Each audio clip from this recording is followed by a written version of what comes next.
Travolting presents Bobbin for Robin.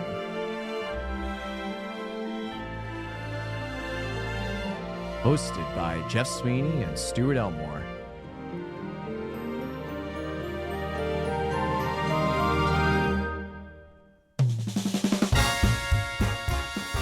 Covering Hamlet with special guest William Shakespeare.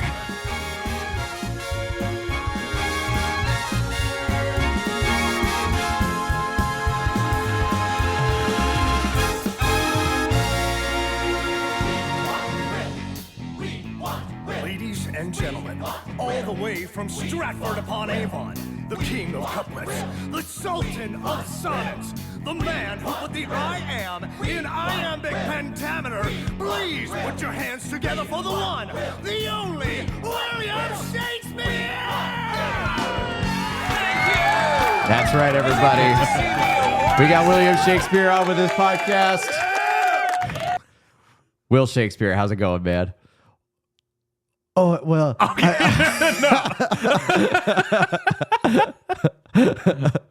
I'm having such a great time here. Modern day 2025 Chicago, Illinois. I'm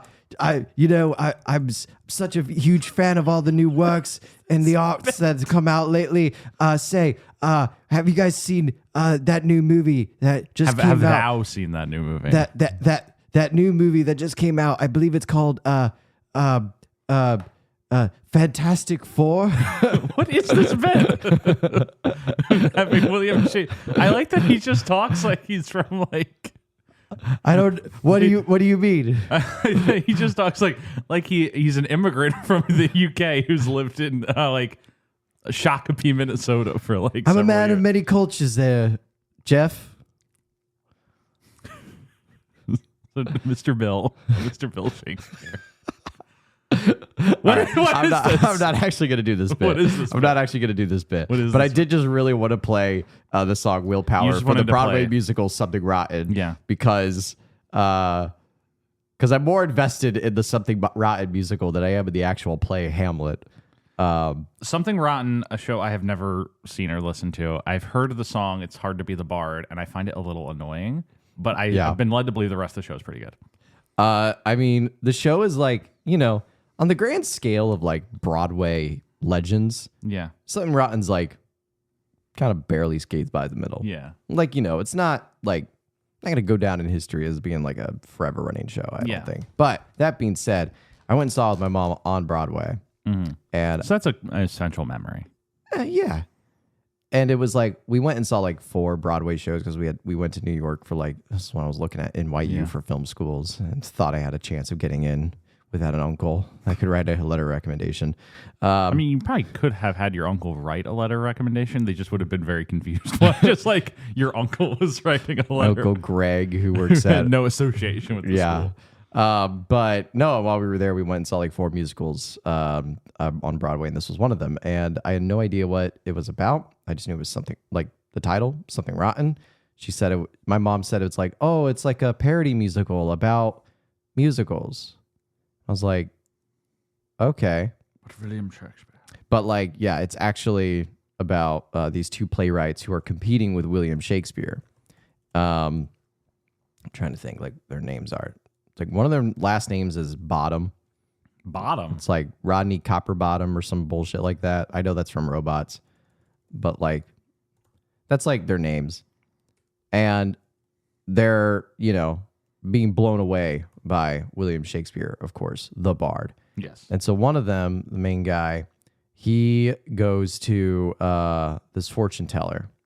And he's like saying, Nick Bottom, that's his name. And he goes to this fortune teller and he's like, I need you to like give me like what is like the next biggest hit, like the next big hit that I can write that'll like if it's something like Shakespeare's writing or like whatever it's going to be like. And they have this whole number about musicals. What the hell are musicals? It appears to be a play where the dialogue stops and the plot is conveyed through song. Through song? Yes. Wait. So an actor is saying his lines and then out of nowhere he just starts singing? Yes. Well, that is the stupidest thing that I have ever heard. Right. So that's a good bit. It's in the musical, chock full of them, right? But then like I'm trying to get to the part where he like tells him like what the vision he's getting of like this is the next biggest hit that you should write your play about. It's a Musical. No kidding. A musical. What romance?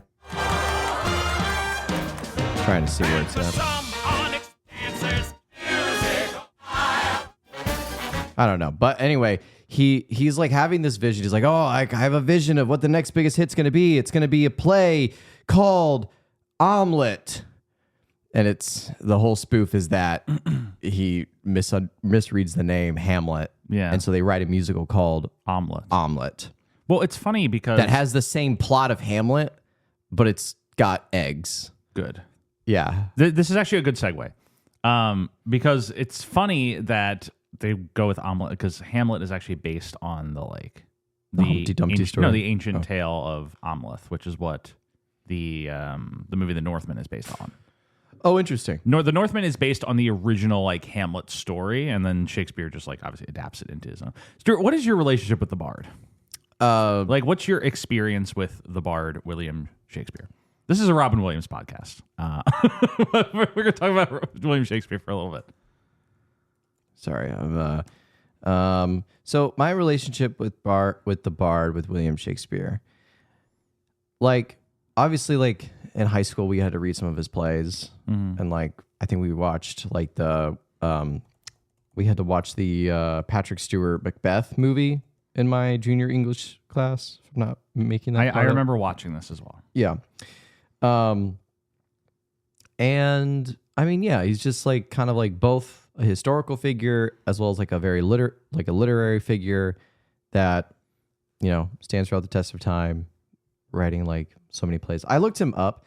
You looked him up. You're hitting Bill Shakespeare with the quick Wikipedia. Yeah, like I needed like the quick Wikipedia to like, what do I actually know about William Shakespeare? And it's, I mean, pretty much like anything you haven't already known. I mean, the thing about William Shakespeare is like, you know, he was around the time of like 1560s to like early 1600s, and he wrote like so many plays and sonnets and poems and all that stuff. And I think like, do you know like the whole bit about like the Shakespeare portrait? The like the image of him that is, you know, frequently the used. frequent image that's used. It's like the Chandos portrait. If you're on the Wikipedia for William Shakespeare, you should see it. There's actually a whole section of Wikipedia called speculation. And under the speculation tab, there's like 4 main bits, one of which is authorship, which I'm sure we'll talk about at some point.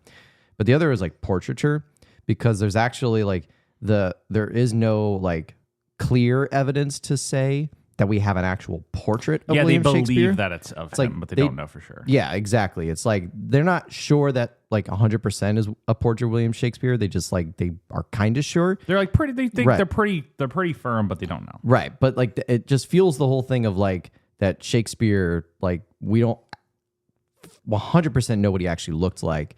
And it also leads to like the authorship speculation of like, you know, about the whole like conspiracies. A lot of people have at this point. The thing about Shakespeare is like, it's similar to, I'm reading the Odyssey right now, Homer's Odyssey. And it's like, that's preparation like, for something or like. Just for the hell of it. Okay. I figured I should probably read that. Yeah. It's something I should know. And like the biggest thing about Homer is like, Homer was not a real guy. Like there might have been a guy named Homer at some point who was telling tales. Yeah.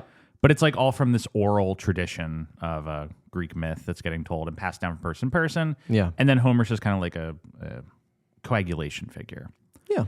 And there's like hypothesis about Shakespeare. Like the Bible. Yeah, like the Bible. Yeah. And then there's like hypothesis about Shakespeare in similar way. But it does seem like it's basically undeniable. There was actually a William Shakespeare. And he was actually writing these plays. The speculation is like after his death, like are the versions of his stories that we have now the exact ones he wrote? Yeah. Or like, were there manipulations after his death that have been like attributed to his original text? Yeah. And it's possible now because we don't have a time machine. But like For me, first, I just want to quickly say, Kenneth Branagh played William Shakespeare in a movie that came out a few years ago, and I'd like you to look at his fit for this, because that is the most incredible, very good forehead piece I have ever seen in my life. Very, very good. He looks like Megamind. I love it. But similar to you, like for me, Shakespeare. What are you getting ready? Just Okay, enough of this. I hate this song. Turn it off. This song sucks. This song is for enemies. I was playing hard to be the bard. Yeah. But like obviously I had like the the Shakespeare unit in high school. And I believe we were at Macbeth for that. Mm-hmm. But post that point, I've been like tragically not. I don't have a lot of Shakespeare knowledge. I've seen a few adaptations. Yeah. Like there's obviously a lot of movies that are inspired by Shakespeare. I just looked. He has 410 films based on his works. Yeah. And I've seen quite a few. And something I've always struggled with when it comes to Shakespeare is like iambic pentameter. His writing is so like it's so stylistic and so like there's so much packed into every sentence in his writing that I find difficult to like necessarily lock into on an adaptation or spoken. Like I feel like I need to be reading Shakespeare. Yeah. To like really have the time to like pour over the lines and fully get the meaning. Right. Because Shakespeare is like, it is said so quickly, especially in this movie. Yeah. Like the lines are very quick. They're just delivered as if it's a normal conversation. But it's word for word. Like it's word for word. And I just like, on a normal situation, I find it difficult to like really lock in because I'm like, wait, what was like? I'm still thinking like 3 lines back. And this is because I'm a dum-dum. Right. Like I need to have it in front of me and like, okay, I see this line and like read it like 2 or 3 times in the context of the rest of the, the chapter of the play to really like lock into it. And I find a lot of Shakespeare adaptations, I struggle on the first viewing to fully grasp the plot and like what's happening, which is not really something I had a problem with in this movie, which is why I quite like this movie. Because I think Kenneth Branagh, I think it's Branagh, we've already covered him on the show for Dead I was Again. going to say, like, it's a weird point to bring up that right now. But Kenneth Branagh, like, I think this movie is so, like, luscious and so visually interesting, and it's doing, it's telling the story. I've seen quite a few Kenneth Branagh movies, and this is one of the more well-directed ones I've seen. Because I just find that, like, the filmmaking, like, talent on display here helps me, like, get past the language barrier I'm having with it and fully just grasp of what's happening. Well, like I never really had a problem in this movie, like understanding who people were, what their relationship was to each other, what was happening, and like I could just really enjoy this movie. Because we hear it a lot from like different actors where they say like, like reciting William Shakespeare is like both the easiest and the hardest to do. Because it's easy in one sense that like the words itself are like, they're hard to kind of fuck up. Yeah. Like when you say like to be or not to be, that is a question. Like, like just that whole like monologue. It's like if you were like your first day in actor school, like you could probably like to a general audience, again, to a very general populous audience, you could probably like make a pretty okay, like go at it your first run. Right. Yeah. But then when you get into like Shakespeare, like the people like the Kenneth Branaghs, and you get into, Juilliard school and all that stuff, then you start really going over analyzing, like, the whole bit where it's like they brought all these actors. You can know all these famous lines, but it's like you have to perform them, and you have to perform them in the meaning of the line. Like it's acting 101, but when you're just like, to thine own self be true, when you're doing that, like, what does that mean? Like, besides just the textbook, what does it mean? Like, to you when you're performing it, what does it mean? I'm going to play this really quick video because it goes to like the point that we're trying to make. Or not to be. That is the question. Sorry. I mean, yes, but if you don't mind a note, or to be, or not to be, because it's the choice. It's the choice. I know what this is. Yeah, you know what this is. This is a bit that like I want to skip to like the no, keep it going. It's not the skull. What? It's not the skull.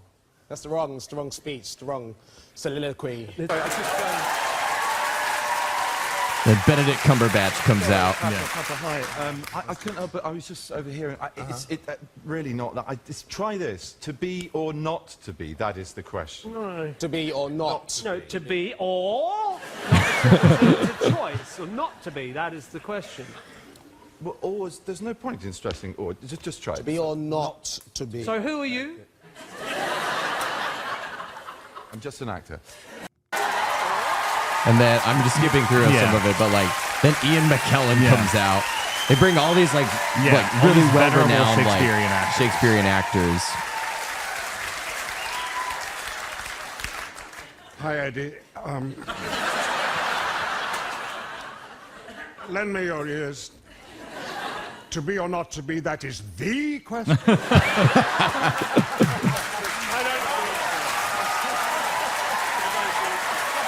And then you think the bit's over, but then James Judi Dench walks out on stage holding the skull in like full like macabre garb. To be or not to be? That is the question. Skull. It's not the skull. It's the skull. The skull's Macbeth. It's And then it ends with King Charles, right? Or Prince Charles, I guess, at the time. Yes. He does the final one. I think at that point, is he king at this point? No, he's Prince Charles. He's still still. Prince Charles.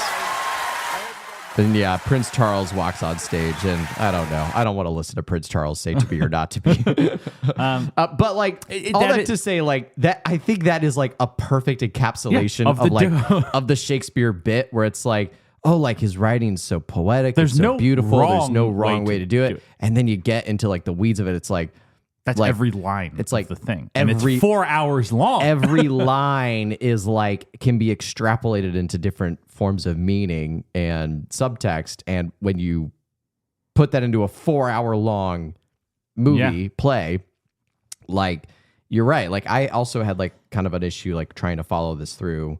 Partly because of the length. I'll just be right honest. This movie is 4 hours long. It's one of the longest studio films ever made. Yes, it does have an intermission baked into the Amazon Prime rental, but I think they obviously shortened the intermission bit. Yeah, no, it just says intermission and the movie starts again. And the movie starts again right away. But like, were you there on opening night of Lord of the Rings: Return of the King? No.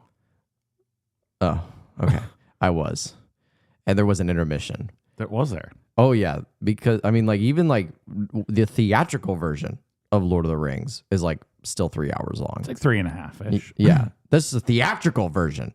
The extended edition of Return of the King is over 4 hours long. Yeah.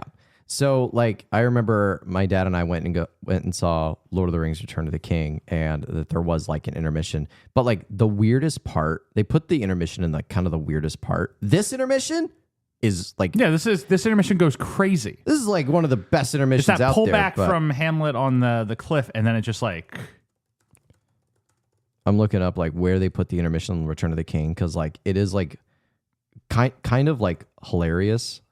If I can't find the spot, I'll at least just like tell you the spot. But you know where like right after Frodo escapes from Shelob and he's like going up the stairs and then he falls down and he has that whole like mystical experience where he sees Galadriel and she's like, you know, if you lose hope, then everyone does or whatever the blah, blah, blah.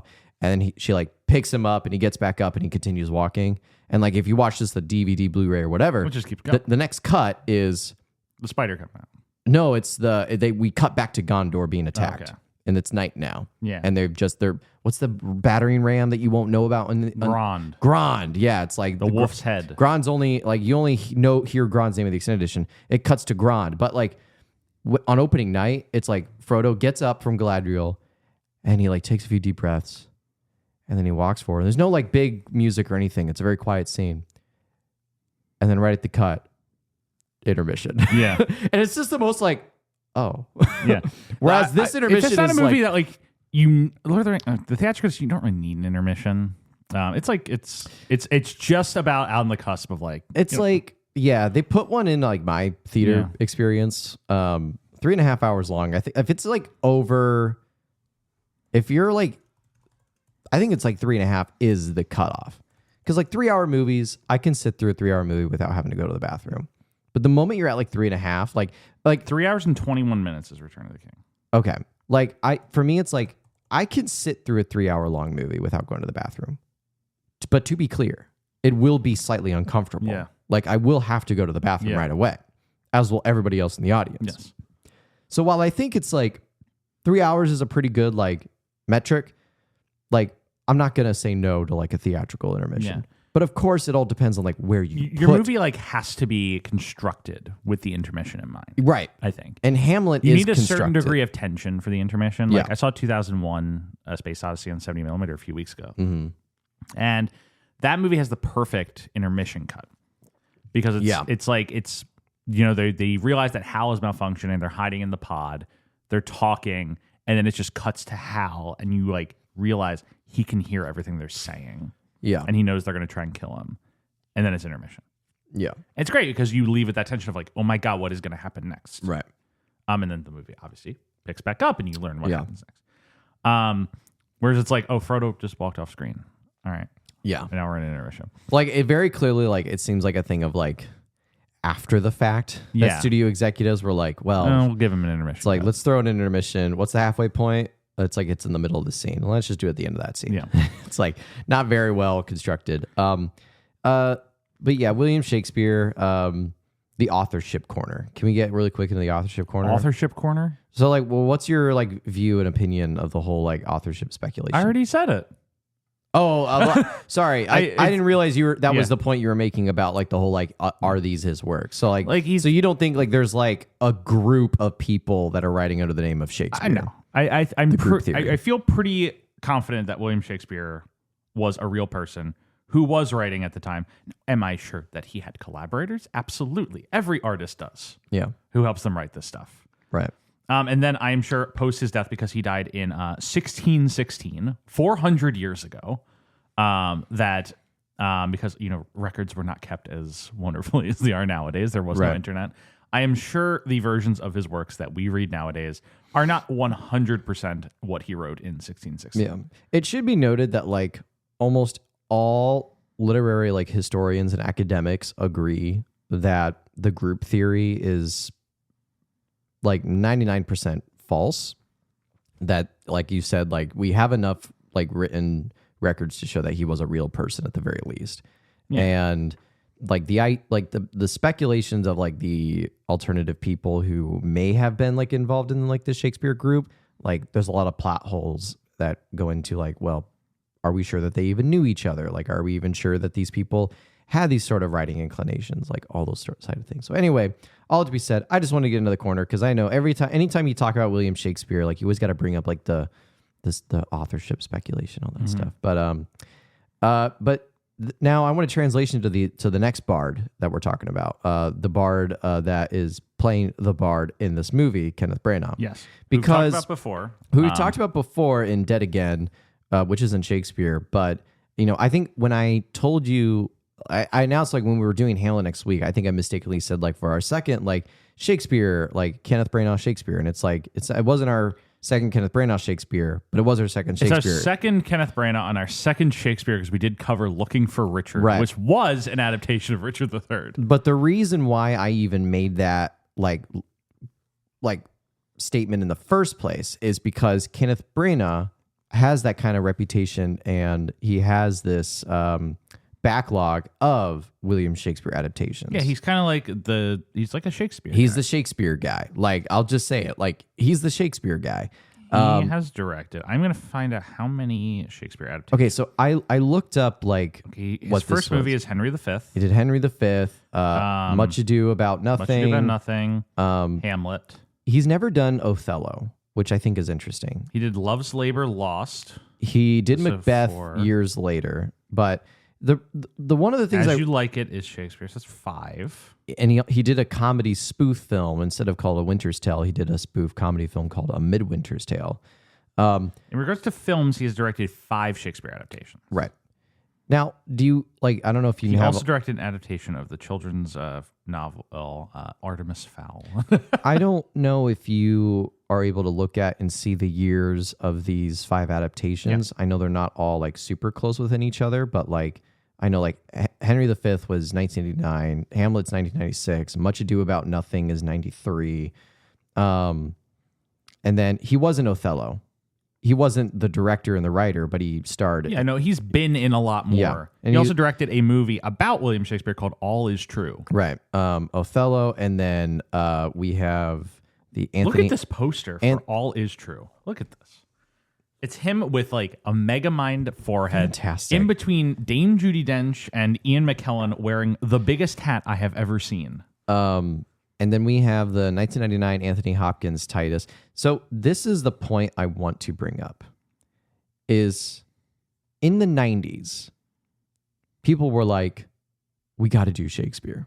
I mean, they've always been doing Shakespeare, but They've always have, but there was like a rush of Shakespeare like studio adaptations. Okay, because let me just run it down for you. Like we just said, Henry V, 1989.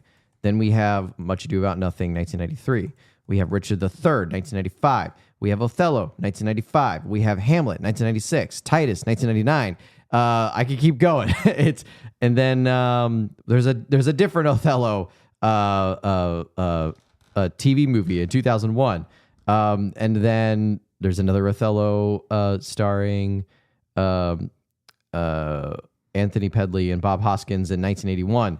Don't forget the Mel Gibson Hamlet. The Mel Gibson Hamlet. Don't forget the Lion King.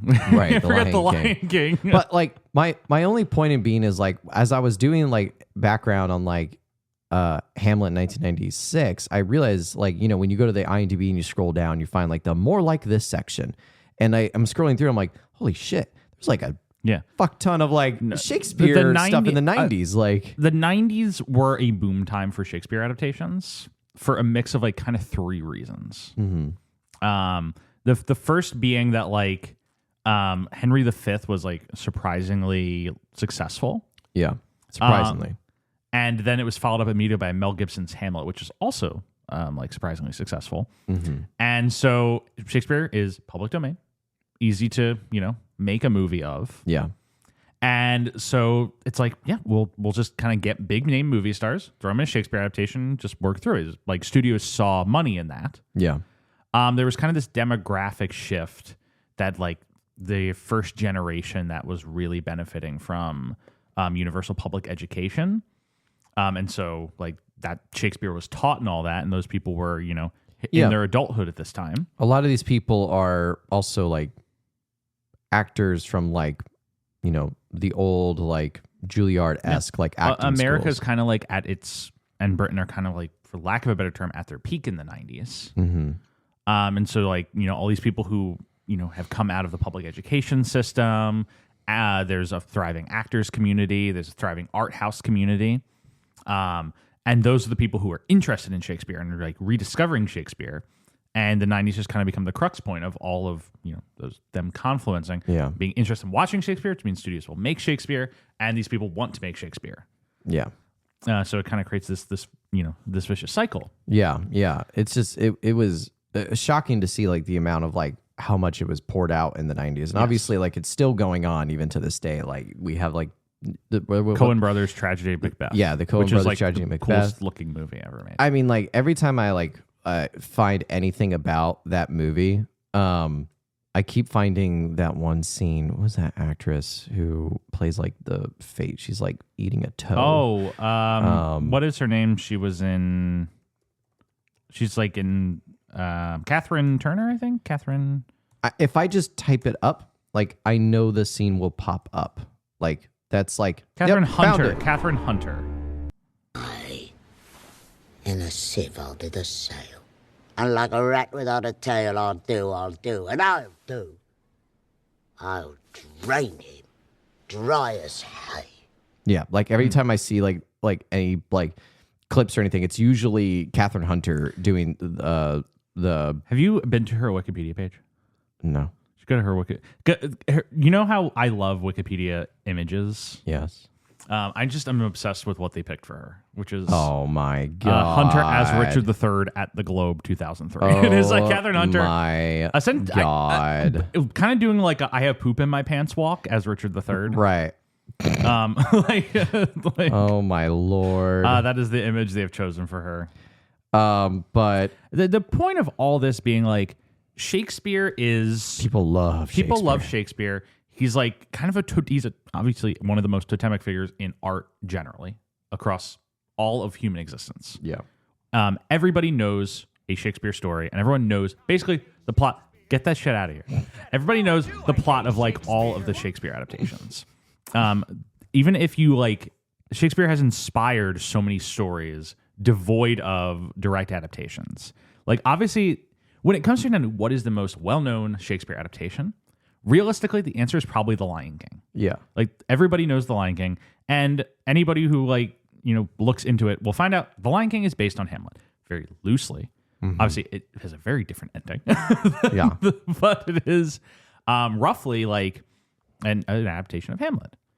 Because like I think like, and this might be like somewhat controversial to say, because people had done it before, but like where I think like if I remember correctly in my classes, like something that Shakespeare did that it wasn't something he invented, but he like supremely like refined is like the idea of like the 3-act structure. And I'm like, to be very clear, like not like 3-act structure, like, act 1, act 2, act 3. Like, I mean, just like structure in a story for like a presentation format, because even like books that dated way far beyond, like they have like a sense of structure, like, the rising conflict, the catalyst, the climax, the final resolution, like all that stuff. But it seems like Shakespeare, in terms of like, Shakespeare is almost like the first like filmmaker in that regard of like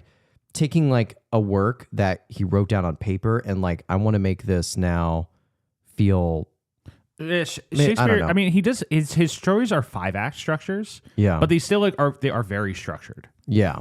And it helps each act is like kind of a contained story. Yeah. I think that's like the thread line that I'm trying to like obviously there's a a thread from act 1 to act 5. Yeah. But if you were to just like take act 4 of Hamlet out and just look at it as a piece, yeah, it is a fully like cohesive narrative by itself. And I think Shakespeare is like, that's like one of the many things that like Shakespeare gets like praised for. I think that's one of like the biggest components to it. But at this point in his career, Branagh has like he's a fairly successful director, and this is kind of his like biggest Shakespearean swing. This is his like blank check movie, isn't it? Yeah. And because like this is also like right around the time 1996 where there's an interest in adapting Shakespeare in a like modernizing Shakespeare in a way. Baz Luhrmann does Romeo plus Juliet the same year. Yeah. Have you seen Romeo plus Juliet? I don't, maybe. It is it's good as hell. It's Baz Luhrmann, Leonardo DiCaprio as Romeo.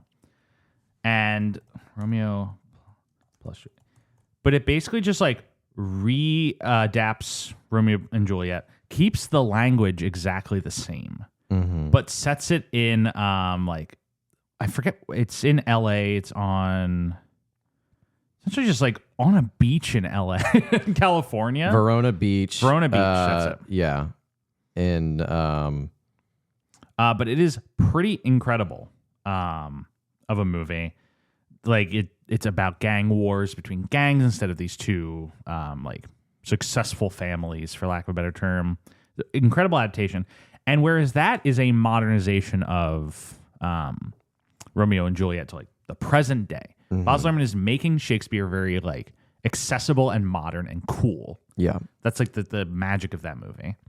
This is not necessarily modernizing it to the present day. Right. It is adjusting the setting to 19th century Denmark instead of 17th or 15th century. Yeah. So like, but the modernization of this is in like the filmmaking of it. This is like a massive production. This is trying to be, just grand spectacle. It was the last movie shot on 70mm film for like 20 years. So I read that and I was like, that can't be true. Like, is that really It like? is true. Really? So, narrative film, there's a documentary in 2011 called Samsara, but the next movie shot on 70mm film is The Hateful Eight, 20 years after this. And as of now, that is the last movie shot on 70mm film. What's the beef? What's the issue? Is 70mm just incredibly expensive? I mean, it's very expensive. Now, when you say that's the last movie shot on 70 millimeter, this means like specifically 70 millimeter film stock. Right. From the cameras. Like, because I keep hearing like it's being released on 70 millimeter, but it's not shot on 70 millimeter. Because what like you look at like Nolan. Yeah. And so like Dunkirk and Oppenheimer, his movies and Sinners, like these movies are shot on 70 millimeter, but also IMAX 70 millimeter. So it's not just like this movie was just shot on a 70 millimeter camera. They shot it with like a mix of cameras. When you look at a movie that is solely shot on 70 millimeter film stock, it is this and then The Hateful Eight. Whereas like Nolan is using 65 millimeter mixed with IMAX 70, which is a very different format than 70. It's obviously it's IMAX. It's huge. Yeah. So it's just like it's a push and a pull. If you want to look at the movies that are just shot directly on 70, this is the last one for 20 years. Before The Hateful Eight. Before The Hateful Eight, yes. Every time I hear like the stories of movies like this was shot on 35 or this was shot on 70, this was shot on 65 IMAX, I'm just like, I don't know. What's like, actually cool is I like that it's cool for people who think it's cool. What is the thing that's actually cool is VistaVision. 70 millimeter is like obviously very cool. It's great. But VistaVision was a format that stopped being used in 1961. Okay. And then they did not use it again for 63 years. The Brutalist was the first movie shot on VistaVision. And then they've shot like 7 more movies on it since. It's like a complete revival of the format. Well, I'm gonna represent the audience here. What is VistaVision? VistaVision is a ultra wide 35 millimeter film stock. Okay. So it creates this like if anyone saw The Brutalist, it's like really widescreen, like 2:3:5 aspect ratio. It's a 1:6:6. Oh, so okay. It creates this like, I don't know, it's just this really cool looking like frame and this very cool looking, color exposure that The Brutalist creates. And then they shot like Paul Thomas Anderson used it for his new movie One Battle After Another. Yorgos Lanthimos used it for Begonia. And then Alejandro G. Iñárritu's new film with Tom Cruise, which promises to be the most chill movie of 2026, used it. It's just cool to see like these film practices that went out of style that are coming get rediscovered and used by interesting filmmakers. Yeah, like regardless of whether you care or not, it is cool to just like see like, okay, these things died, but they come back. Yeah, it's very fun because like I know like people who are really interested in that stuff are like really interested in that stuff. There's like I remember there's just a certain degree of like the way film captures color and light is impossible to replicate in digital. And that's not a bad thing necessarily. Digital can look incredible, and it frequently does. Yeah. It has like plenty of space. But there is just like something about film that if you're looking for that style is impossible to beat. What's going on? I'm Ryan Coogler. I'm playing Are you playing the Ryan Coogler video? Yeah, the Ryan Coogler aspect ratios on Kodak's page. It's like provide some context for what tickets you guys choose to buy once they go on talking about like aspect ratios, but I know he gets into like the whole IMAX film format. Yeah. Here it is. You'll have 2 aspect ratios available to you. You'll have obviously the 2.76 Ultra Panavision format for select sections of the film, sections of emotional intensity, musical intensity, or horror intensity. We chose to film those sequences with a bigger aspect ratio, and the film will pop out and expand for those moments. Be a really, really immersive way to watch the movie. A select few will also get to experience it 1:4:3:1 digital projection. This is everything. This is the full McGilla of what we shot. Beautiful way to watch the movie. You're getting a whole lot more of the image, but this immersion. So like, and people looked at that and they were like, this is really cool and this is really interesting. Mm-hmm. And like I totally like vibe with that. I vibe that like you have this like this school of film of people who really think about like what the materials you use to make your movie and how it can help with that. Like, like this isn't the only movie to have done it, but you know, like the whole story about like the Steve Jobs, Michael Fassbender, where like they did it in 3 time periods. And they shot in 3 different It was formats. like 16 for the earliest one, 35 for the middle, and then digital. Yeah. It's so cool. Yeah. It's like, it's a great movie. Only like, I think like what people maybe want to say, but they don't want to say because they know they'll get yelled at, is like when you get to like the 35 digital, it's like it does become like somewhat difficult to tell a difference. And which is sort of the whole thing about like when you're shooting in 35 and digital, like that's where like a lot of studio execs kind of raise their eyebrow. Like, are you sure you know like why you're doing it this way? Because 35 and digital, like it's like, we're talking like very small modern digital cameras differences are very close to 35.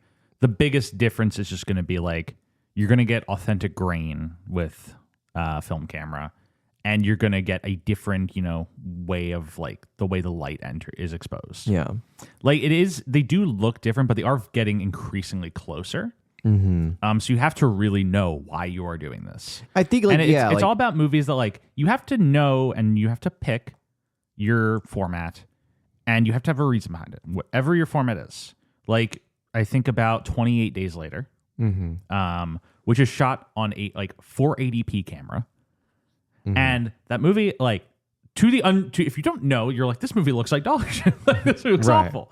But no, that movie, like, it's so evocative in that low, register about, like, kind of these stolen moments, just kind of Cillian Murphy wandering around London. Yeah. And they shot 28 years later on iPhones. Yeah. And that movie also looks incredible. Right. Now, does it look like it was shot in an iPhone? Yes. But it's like an evolution of that. I couldn't tell you it was shot on iPhone. When There are some shots in that movie where like you can tell it, like the iPhone it has a good camera, but like their faces still look a little smudgy sometimes. I think like it's a very small, Yeah. So they're also anytime like you hear like, oh, this was all shot on iPhone, and then you look at behind the scenes, it has a massive lens. It has a fucking massive lens in front of it, and like I think like where I felt the best use of like the whole like shot on iPhone is Soderbergh's Unsane with Claire Foy. Yeah. I don't know if you've seen that, like, or his High Flying Bird that was also shot on iPhone. Because that's when it's like there's like the whole like third act takes place at night outside in the woods, which like there's no like diegetic like lighting that can help you like pump up that exposure. So like it really is just like, and when like really shitty cameras trying to film at night, like the ISO and the graininess that happens, but like it works. Yeah, no, it's because it's like a high tension, frantic scene. It's like crunchy, but like intentionally crunchy. It's so crunchy, and like I would tell people it's like that is like where my favorite version of like this was shot on iPhone, and it's not just shot on iPhone for the gimmick of being shot on iPhone. Like there's actually like when we get to like the third act of the movie, you're gonna feel like you're in the woods with your phone, like going around. And I mean, when you look at the first movies that were we will get right back to Hamlet. Right. When you look at the first movies that were shot on digital, it's like Attack of the Clones is the first one, which is a movie that is still figuring out the technology. Yeah. And obviously they've done so much remastering to that movie. They have, applied so many layers of like CG and like, trying to take out grain and whatnot to that. So it's not entirely an authentic representation anymore. But that movie's obviously still figuring out the technology, and it kind of does look a little weird sometimes. Yeah. And then because George Lucas is like trying to recreate the same look he had on like Phantom Menace with it, but it looks very different, and I still think that movie looks cool. Yeah. But whatever. And then Michael Mann kind of sees that this technology is developed, and so he makes Collateral and Miami Vice, which are two incredible looking movies. Entirely shot in like little digital. They're very crunchy, very grainy. Yeah. Very like people move weirdly because the frame rate's not exactly right. But it works for like the tone and the style of those movies. Yeah. Still like Collateral, which is great. Yeah. Yeah. This is my job.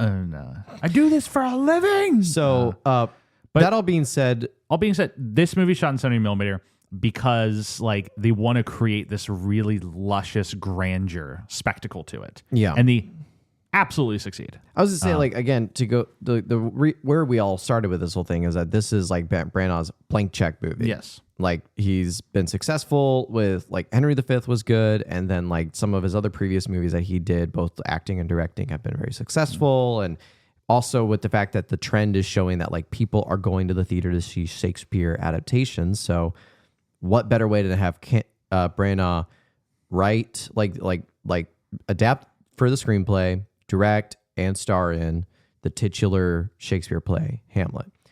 And we'll make it 4 hours long with an intermission. It'll be grand, big spectacle sets. A lot of the interiors that were built on sound stages, but you also have these like vast like location work that is going on here. They found this, they built an incredible set for this movie. They did, and like does the throne room make any goddamn sense? No, not at all. Not in the slightest. Did you know there were like reverse mirrors? Yeah, all until the that mirrors scene? are secret doors, and there's like all these other like secret windows and everything that just lead to normal hallways that connect to another door. If only my only thing is like they're in that throne room like for most of the movie, and it's like it is probably like, in my opinion, because like the thing is like the throne room in the opening scene looks gorgeous, but you have like 100 background in there. You have all these different fanfare. You have like the confetti thing that falls from the first scene, and you're thinking like, oh my god, this is gonna be amazing, gilded. And then the rest of the movie scenes that take place in the throne room, it's like it's just Hamlet by himself. Yeah, it's mostly empty, and it's like it kind of for me lost a little bit of that like big cinematic wavy charm to it. But when you go into anywhere else, all the other sets in the movie that are like the office, a bedroom, a hallway, like a corridor, like every single like set looks amazing. Well, if this movie's all about like how alone Hamlet is, in a way, like putting him and making him feel small in that space, for me, it was very effective. It was like that very first scene, like almost like teased like the point of like this is like we're gonna like this is our opening appetizer to this whole movie. And like we're gonna go like, and listen, I also understand it's like if truly the play takes place of Hamlet monologuing in the throne room a lot, like okay, cool. But like to me it reads that they filmed that big scene first and they were working it out on the day of like we got to make this like the most grand like throne room, and then they're like okay, next day they show up and it's just Kenneth Branagh, no background, no fanfare, and it's like I don't know, like. And you got the same like bright floor. It's a very bright lighting. Like this is where like in a play aspect, when you just have your throne room set on the stage, you know, like. But I like how, because of how big this is, every shot is able to be these like extremely long takes of him just reciting iambic pentameter, and he gets to move around the space, and he'll move like hundreds of feet. Well, like, and this is one of the trivial beats that I read, which is like Branagh did not want to use Steadicam in this movie. So what they did was that when they were building all these sets, they made sure that all the floors were extremely like flat and even. Yeah. So they could just move around on a dolly. Yeah. Which for the amount of shows and sets I've worked on where I see a dolly that I think is on a flat floor, and then they bring out dance floor to flatten it out even more. And I'm just like, what are you doing? But I'm so glad to think of like they didn't have to bring out track, they didn't have to bring out like dance floor or anything like that.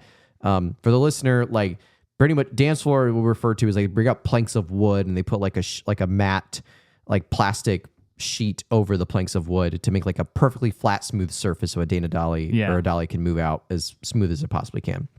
But in this movie, especially in the throne room, they made the floors in such a way that like it was so perfectly flat and so smooth. You could just move the dolly. You could just move the dolly, which like opens up a world of like possible choices and things you want to do. And I like that it's mostly dolly motions because like as I was reading this trivia bit, it's like the Steadicams are great, but like it is different. Like it's a very different vibe. Steadicam 360 is a very different vibe from like a dolly 360. Yes, because dolly is much more fixed, it's much more contained, it's much more refined, it's controlled. It's like a Steadicam. It's like you do kind of have that like floating camera in the air vibe to it, whereas this feels very much like everything is a lot more like refined and dialed in. And yeah, probably the best movie is shot very well. The best comparison, which if you ever want to just like compare, like what is the difference between a Steadicam and a dolly, like and how they photograph a space and actors, just compare the two J.J. Abrams Star Wars movies to the Rian Johnson stars movie. Rian Johnson does not like Steadicam. They only use Steadicam for one shot in that movie.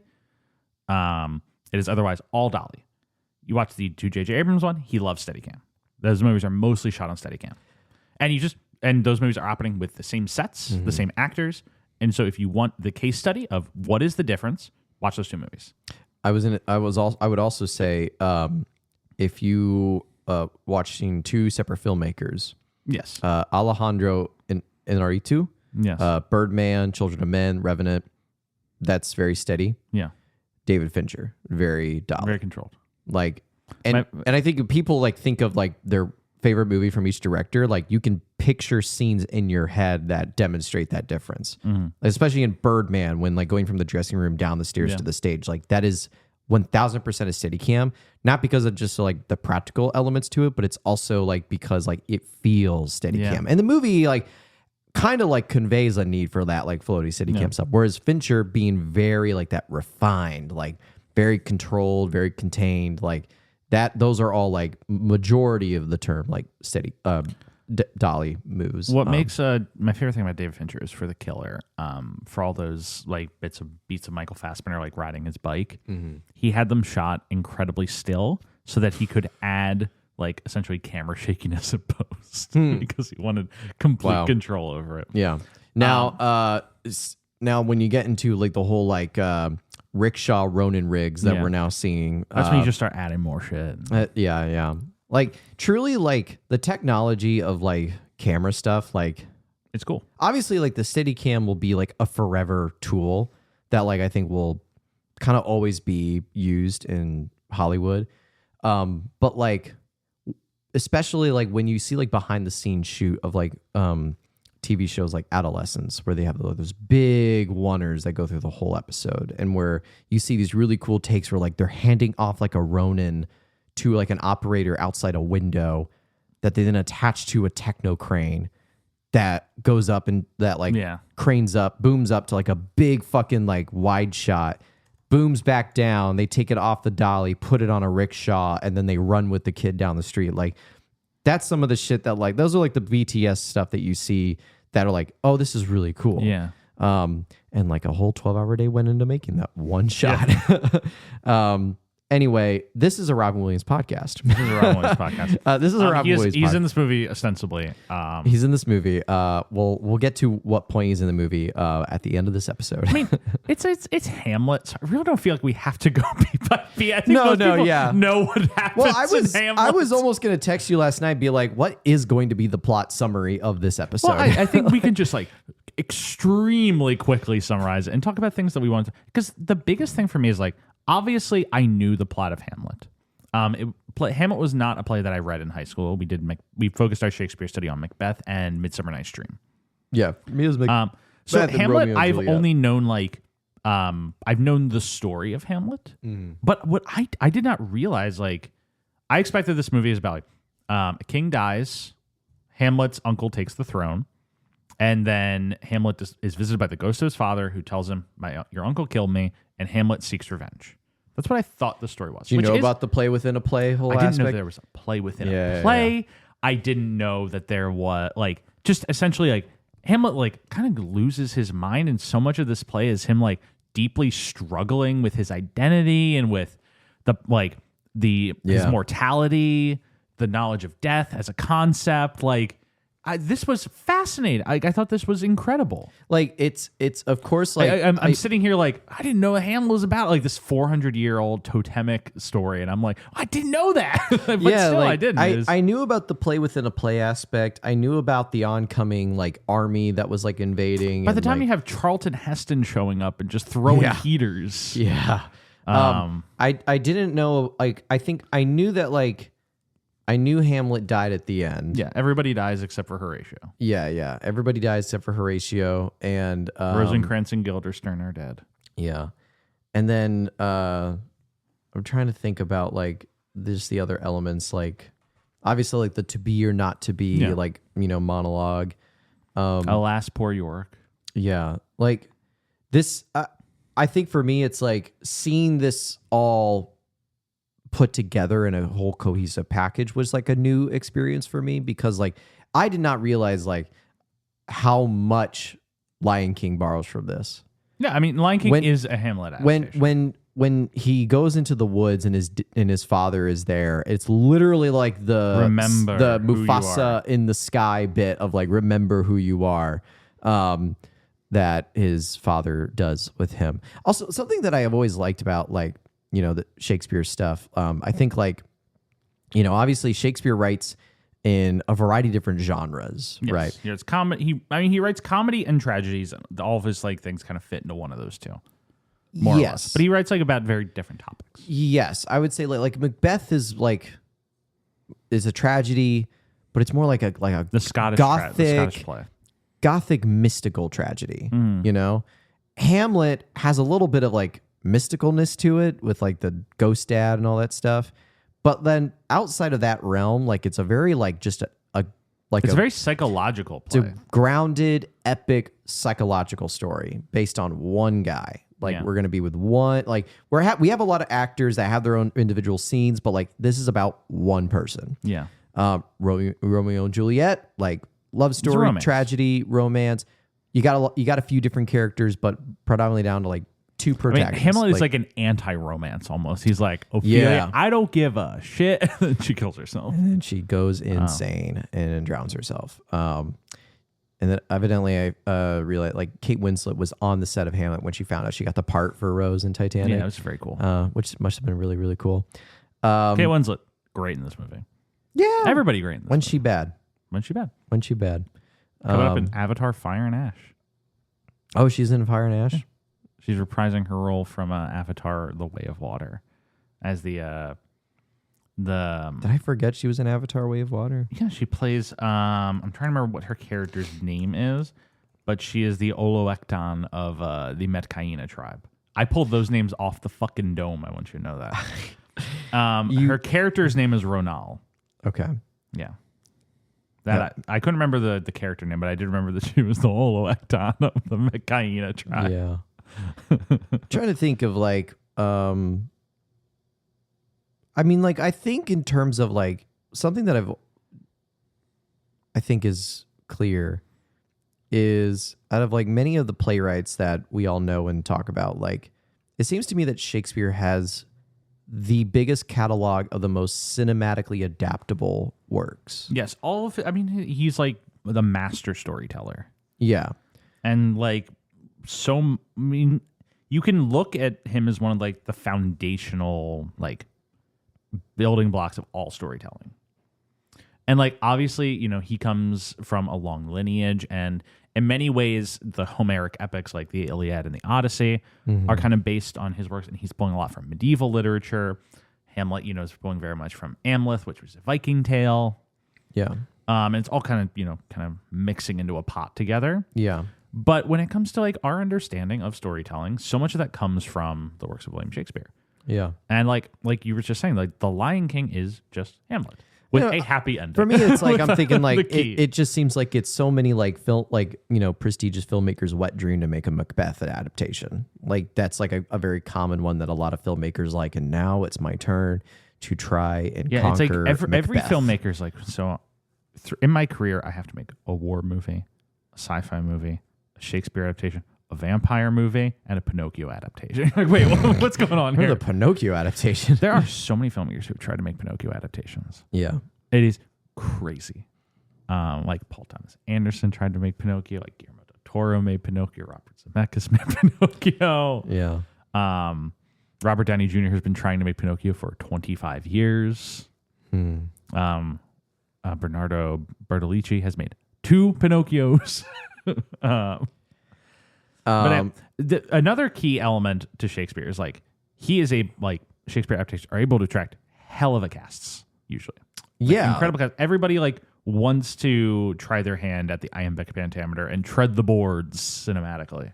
Yeah, I was just saying like getting back to that a little bit earlier of like especially if you're going up in that like acting school like Juilliard adjacent like style of acting and performing, like it seems like for them it's like this is like the perfect gateway from like theater actors into film. Yes, because Ian McKellen, great example. Well, Ian McKellen, a great example. And Kenneth Branagh, great example. And Kenneth Branagh, like because it seems like there's so many, like, in theater and plays, like, it is like, this is a common thing that people hear all the time, where it's like, it's two different types of acting, where it's like with movie acting, like, you're often being asked to do a lot less and be a lot more subtle. Whereas theater, you have to play to the back seats. And it feels like Shakespeare is that perfect, like, kind of bridge transition point, where it's like, you can be in that, like, quiet space on stage, giving the to be or not to be soliloquy there. And, like, having that, like, the theater backbone skeleton, but wanting to, like, try your hand at, like, introducing a camera to it, right? A lot of elements that go into, like, the adjustments needed and all that stuff. Like, one other tidbit that I found is, like, because of the very long takes that would, like, span, like, all throughout the whole sets, is they couldn't put down marks because you would see them. For the audience, marks being, like, they would stick tape where the actors would stand during, like, the first opening rehearsals. And when they're done rehearsing, they would put their stand-ins on those marks and light around those spots. The reason why I go into this whole, like, backstory about it is because, like, depending on the type of crew you're working with, some DPs are very strict on, like, actors landing on their marks because they light very specifically.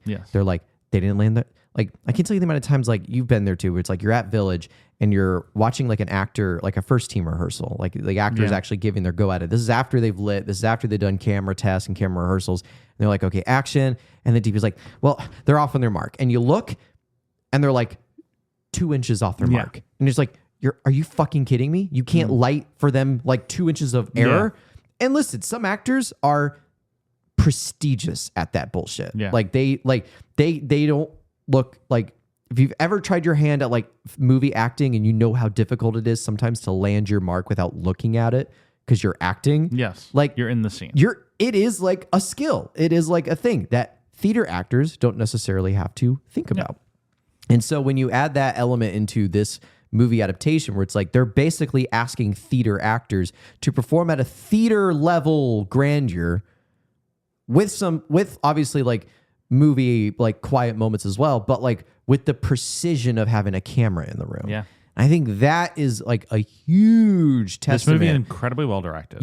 Huge testament to the direction, to the blocking, to the camera work. Like, I think that is, like, how long did they take to shoot this movie? I would really like to know, because this seems like you could spend, like, a day on one scene of this movie easily. Filming was done from the 25th of January to the 12th of April, so, like, a little under a 3-month shoot, like 2.5 months. That for a 4-hour movie? I mean, like, we work in the day and age now where it's like they crunch 100 pages in 30 days. No, like, I mean, even if you, like, think about it, like, if you're doing these long takes for the scenes, you do quite a few takes, but once you get it, you get it. Right, but it seems like combining with rehearsals.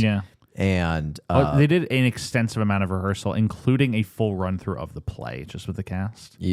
On the main set, where they were just like, they just went from beginning to the end with the whole cast there. And you know, I could be wrong in the sense of, like, they may have just lit this throne room to be like 360. This throne room is, I would bet you just light this throne room and you're good.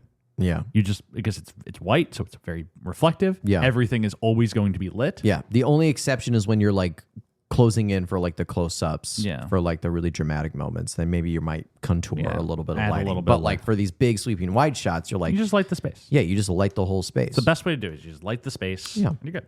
There's some fucking DPs who just don't know how to do that. But I think that is, like, a symptom of, like, some of these newer, like, film technologies that I think has, like, you know what? No, I don't want to go down this rabbit hole. I don't want to go down it. I do like that the person who wrote the Wikipedia plot synopsis for the movie has earned this article's plot summary may be too long or excessively detailed. Please help improve it by removing unnecessary details and making it more consistent. I'm like, fuck you. This is Hamlet. It's Hamlet. It's Hamlet. It's 4 hours long. Of course it will be long. It's freaking Hamlet. Castle Rock Entertainment. Am I, like... That is Rob Reiner's company. Got it. Which is named after Castle Rock, which is the town from Stephen King. Stand By Me. Well, it's actually, yes. Stand By Me, yes, but more or less, it's like Stephen King's fictitious town. He uses it in a lot of his stories. I mean, he has several other fictitious towns, such as Derry. But Castle Rock is like his main town. It's Castle Rock Entertainment, released ultimately by Columbia Pictures through Sony. And it's a damn pretty good movie.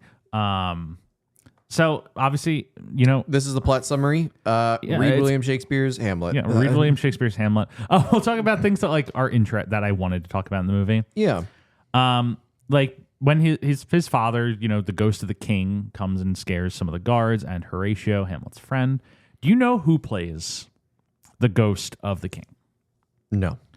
And I suppose also the live king during the flashbacks. Yeah. So Brian Blessed. It is Brian Blessed, who is first and foremost a accomplished actor. He's been in several Shakespeare adaptations. I know. You see who else he has played. No. Please. He is also please. I don't want to do it. I don't want to do it. Boss Nass in The Phantom Menace. Oh, God. So, the speediest way to the Naboo is going through the planet's core. No. Go. Be gone with him. Be gone with him. Like, it's just... I was like, this guy... I was like, when have I seen this guy before? And then I looked up, like, are you serious? He's also the Tarzan yell in the Disney Tarzan. He's not the voice of Tarzan. He does the yell. To be clear. You know what? Go off, King. If you're getting brought in... He was the original Bustopher Jones in Old Deuteronomy in the 1981 London production of Cats. Wow. If he gets brought in to just give like a scream for like an hour of work and he gets paid thousands of dollars to do that, fucking go off, King. I mean, he also voiced Clayton, who is the bad guy, I believe. But he had to do a little bit more work. He had to do some other work, but he's also just like... Yeah. I just like I think he's actually fantastic in this. Yeah. But here is how you improve. Here's how you plus this movie. You go back. You take the model from Boss Nass and you just overlay it, and he just does all of it like awesome. I was killed like my uncle, but he's just Boss Nass doing it. Oh my God! Enough. No. I did not realize this play started with the king already dead. Yes. I always thought there, like, again, because I'm thinking of Lion King, I thought, oh, well, there's going to be like a murder scene where we see the king getting murdered. And we do, but it's in a flashback. Yeah, which you don't get on a stage. The flashback's obviously added into the movie. Yeah. Because, like, it's obviously the ghost comes to the three guys, and they're like, oh my God, it's the ghost of the king. We got to tell Hamlet. Meanwhile, Hamlet is sulking around, sad about his father's death.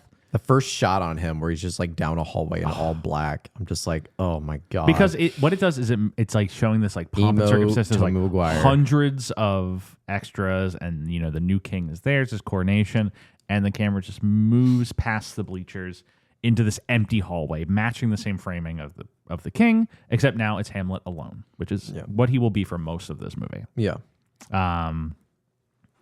And he's Hamlet's very upset because his father died. He's just trying to figure out his place in the world. He wants to go to England, but the new king, who is his uncle Claudius, played by the wonderful Derek Jacobi. Derek Jacobi. I mean, he's Branaugh's guy. He's like Shakespeare's guy.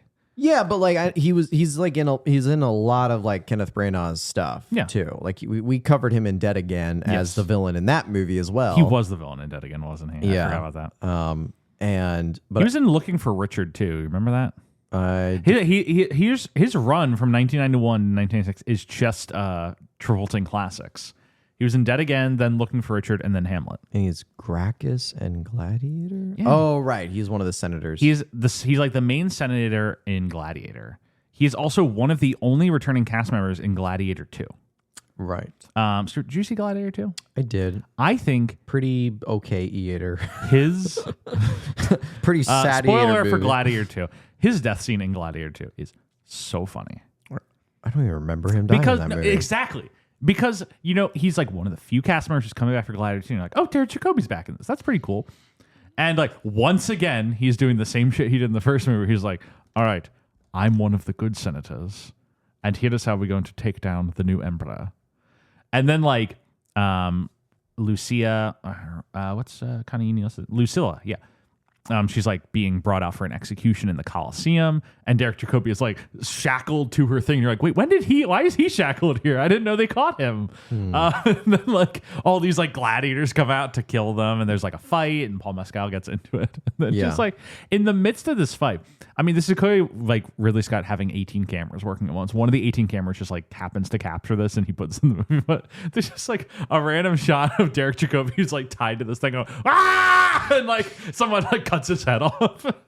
You never hear of him again. No one mentions like, oh, Gracchus died. It's just like, oh, I guess he's done. He's in like 3 scenes. It happened so quickly. We brought him back, and then we just like cleaved him. Oh man. It's very funny. It's just like it's such a like sudden random death. Those are my favorite deaths in movies. It's like Dustin Hoffman in Megalopolis. Forgot that he was an Underworld Evolution as Corvinus. But he is. You had no idea. I've never seen the Underworld. I know you. I know you've never seen it. Is Underworld the one with Michael Sheen? Is that the Michael Sheen one? Maybe. He's like a vampire lord or something like that. I know it's got Bill Nighy as one of the vampires. I mean, when's he back?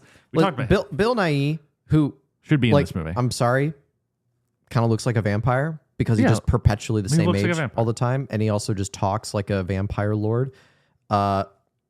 Incredible use of him in the first Underworld movie. Bill Nighy, incredible use of him in every movie. Oh, yeah. We've talked about in the show before. He's the best performance in any of the Harry Potter movies, and he's in one scene. I guess 2 scenes, but yeah. These are dark times. There's no denying. It's like Dewey, like a cross between like a JFK but also British. Well, no, he's just doing his normal accent. These are dark times. There's no doubt about it. Your ministry is strong. Your ministry, I am in the sky.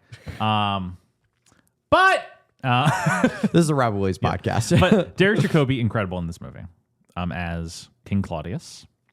I'm just going to go down the cast list real quick. Yeah. While we're in this opening. I think that's good. Julie Christie playing Gertrude. I like that there's a Wikipedia or an IMDb trivia fact was like, she came out of retirement for this movie. And I'm like, really? And so I look, and she had just not been in a movie for 4 years. Yeah. And then she's in a bunch of movies after this. Right. And she's in Dragonheart before this. So like, she's not come out of retirement. Dragonheart pull. She was just in like, she was just taking like a 4-year break. It's not like retirement. Yeah. But she's playing Gertrude, who like has the kind of one of the main cast, like kind of a smaller like role of importance. Yeah. Like she has that one big scene with Hamlet where Polonius dies. Mm-hmm. But beside from that, she's kind of like secondary to the Claudius Hamlet. Right. Mostly she's just there for Hamlet to be like, you married so soon after your husband died. How dare you? Yeah, like because like, you know, she's the mother of Hamlet, but we don't really get a lot of like her. He doesn't like her. Richard Briers is Polonius. Yes, who is fantastic. Who is fantastic and so annoying, like in a good way. Yes. When Hamlet kills him, even though Hamlet's like, fuck, I'm like, yeah. Yeah. Well, he does it so well. Kate Winslet is Ophelia. When is she bad? When she bad? But it's also like disrespect. I mean, it is what it is, but it's like the Wikipedia, she is eventually driven mad by both Hamlet's rejection and her father's murder and drowns herself. Yes. Like, I mean, Ophelia has always been like the character in this movie who has been seen as like, not, I don't want to say sexist because it is 1600. Yeah.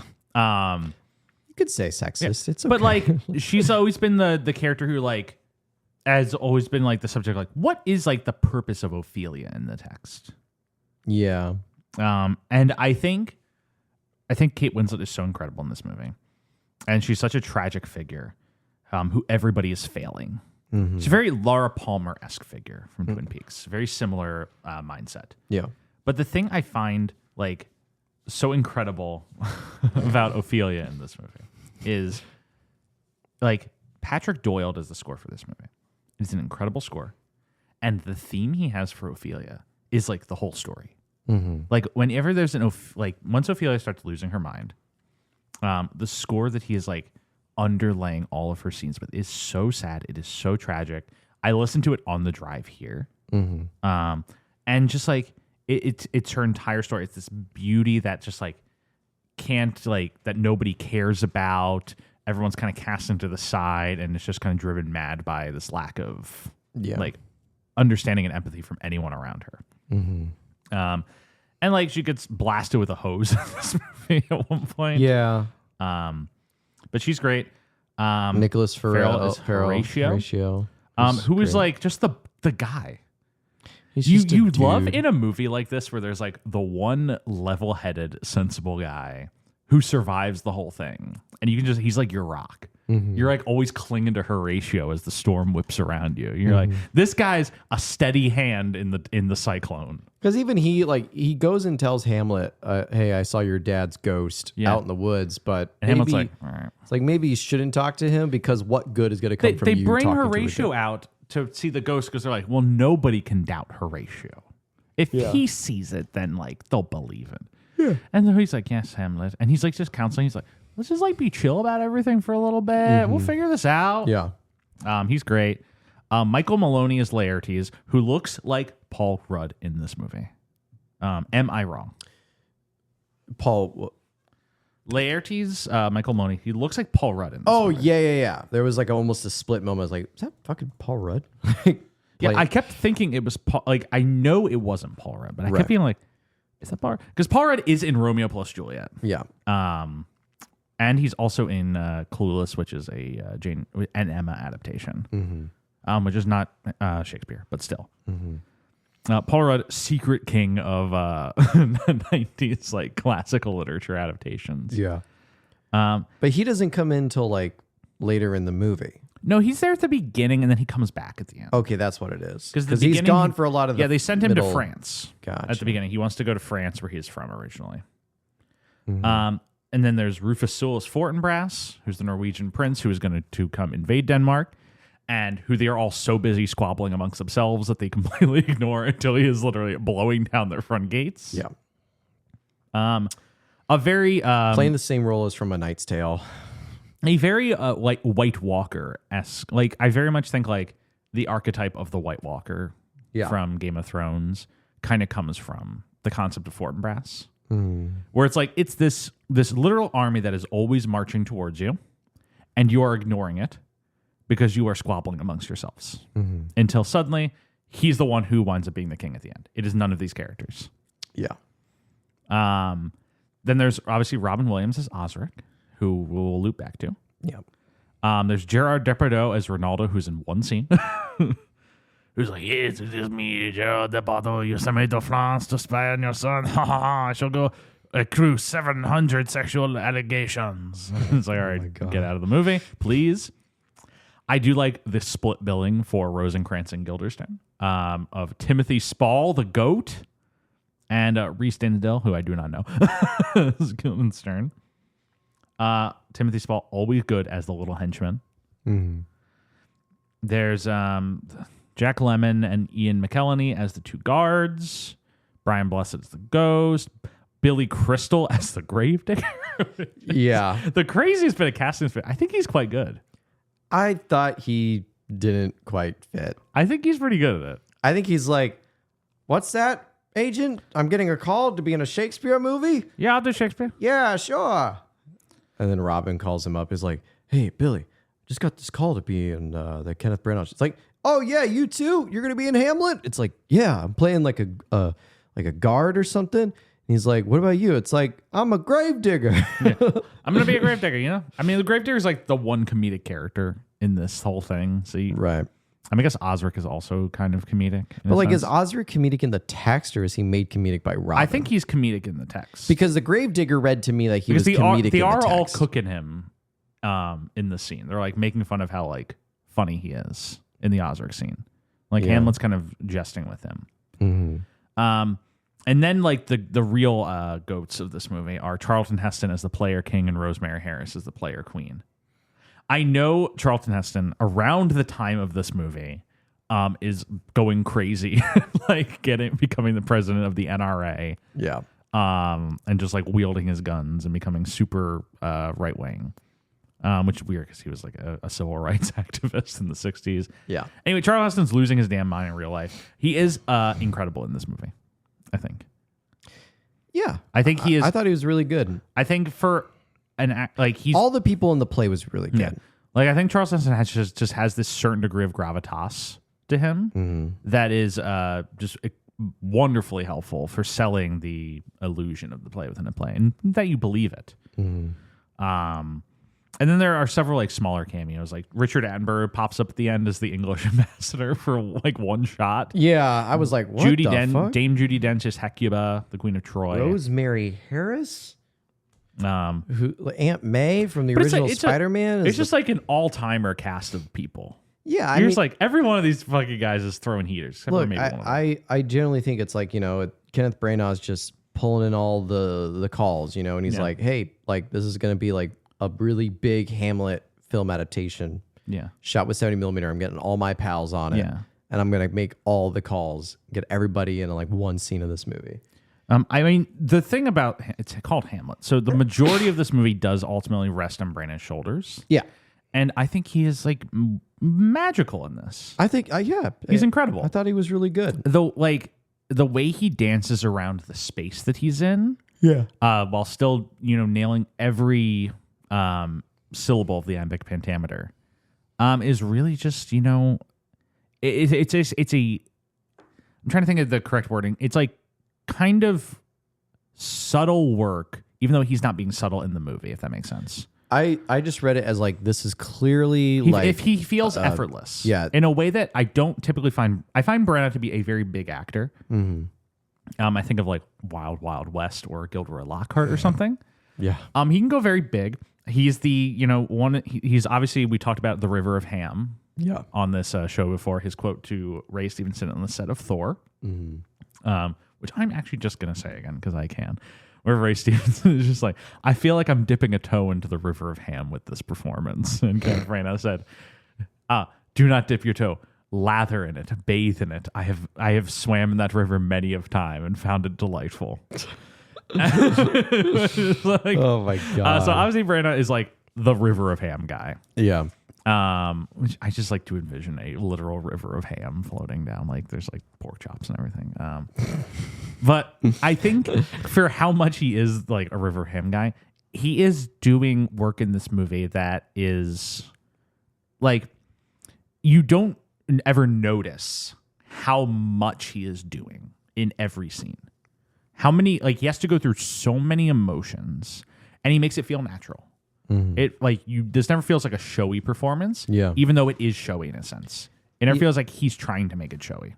Yeah, like I very much read this as somebody who is a deep fan of Shakespeare and like a scholar of Shakespeare. And has performed it many a and has performed this many a times. Like it seems like he probably like, yes, I'm sure he like reread through a lot of the lines and he like rehearsed and like did a lot of stuff with the cast. But like I think like the performance that Branagh felt most confident was going to work in this movie was his performance. Like it really reads that he is so comfortable in this role that it doesn't seem like he feels at home. He feels very much at home. Shakespeare. So like, yeah, like, and it works. It works to his betterment because it helps portray like the idea that like, while Hamlet is kind of going crazy in this movie, he always somehow seems to have like one hand on the steering wheel. Yes. And I like it's through like Branagh's confidence in performing this that really helps, you know, portray that like sense of stability that you have with this character. Yeah. Even when he's like losing his mind in the throne room and like choking out, you know, Kate Winslet, like it still feels like he's just so like in control of things. Yes. Even though he isn't. In some I know cases. what you mean. Yeah. So but yeah, and I mean, like we already went through the cast. Everybody here is quite amazing. I loved like the fake play group. The play within the play is really good. The highlight of the movie. It's also the midpoint. Yeah. Of this 2 hour long movie. 4 hour long. 4 hour long movie. Yeah. The breaking point, like the intermission, because like this is after he's been like this is after he killed Polonius. Yes. And he's had to flee Denmark, and he's like, I think he consorts with the Duke. Is that what it is? Like he pretty much like makes like a temporary like alliance with him or whatever. Fortinbras. Yeah, Fortinbras. The Norway prince. And he gives like his big epic soliloquy with swelling music and the snowy mountains, and the camera's like pulling back on him, like with this big grand wide, and the music swells and he continues his monologue, and then cut to black, intermission. And you realize you have an hour and a half left in the movie. Yeah. Because it's not perfectly divided evenly, which I think is important to know. The move, I would say, like, where the act break is after Act 3. Yes. And when we're back from the intermission, we have Act 4 and Act 5 left. So that is where, because I'm trying to think what's the first scene back from the intermission. We're back in Denmark at the castle. Yes. And because he does, to be clear, he ends with, "My thoughts be bloody." That's the best line you cut to intermission. Yeah. And this Ophelia has not drowned herself yet, but I think pretty close. But the first scene is like her in a straitjacket running around going crazy in the throne room. Kate Winslet doing the work for it. So much work that Derek Jacobi says, like, "What dost thou foul her brain?" Yeah. Like it's like he doesn't need to act. Like we all get it. It makes sense. Something I like about this movie, and like we're just jumping around. It's Hamlet. Go read Hamlet or watch another movie. I don't know. Yeah. But, is how Claudius is equally like going through the same struggles as Hamlet. Like he's kind of running through his guilt, and he's just more of a coward in the movie. Yeah. He just wanted this position so he could luxuriate in it, and he's just a coward who's afraid of dying. Yeah. And Hamlet is someone who is equally as like afraid of dying and comes to terms with his death. Yeah. And Claudius never finds that, and instead he gets crushed by a chandelier. Right. But Laertes comes back from France and is like, "My sister's dead." Yeah. And my dad is dead. And he wants to like this is Hamlet's fault, clearly. Yeah. And so and it's partly at King Claudius's doing of being like, no, like I'm not the one at fault for all this. It's Hamlet. And so they make a plan to kill Hamlet. Hamlet comes. The army's like basically behind him. Robin Williams comes in this movie. Yeah, we were kind of just speeding through to get to the Robin Williams part. Yes. And so it's Horatio and Hamlet in like a private study. And they're talking about like their plan for engaging with the king / Laertes. And this is where Robin Williams comes in like a full garb, essentially. Yes. Like he's like, but he's a guard, a Denmark guard loyal to Hamlet. I think that's... Yeah, no, that's like... He's not Norwegian guard. He's Denmark. Oh, he's with Denmark because a Norwegian guy stabs him off screen. Right. I'm trying to figure out... Well, so... I don't know. We skipped over the Gravedigger bit, which is my favorite scene in the movie, actually. Oh, okay. But we'll continue talking about Robin because we should. Yeah. He's playing Osric, and he's just one of the guards who is here to let Hamlet know that Laertes is challenging him to a duel, which in this is just fencing instead of like a duel. Yeah. Which I like. And they kind of just like cook him, and Robin is playing this very like sweaty and foppish. Mm-hmm. What did you think about Robin's performance in this? Like he had... Like he was given the sides for his role like a day before he showed up on set. I don't think he's very good. I think it's one of his lesser performances we talked about. Maybe, possibly my least favorite. I think it was just kind of like Kenneth Branagh probably had a lot of other shit to film that day, and this was seen as like a scene that could be done fairly quickly. He's like, "Oh, Robin, good to meet you. Kenneth Branagh, like, we work together on Dead Again. You're right. So you come in at this line and stand here, and your character's supposed to be kind of like a little goofy, and we make fun of you for a bit. So you feel good? Okay, let's roll the cameras, guys." And like, it just seems like Robin is like... he feels like he's just doing a Robin character. Yes.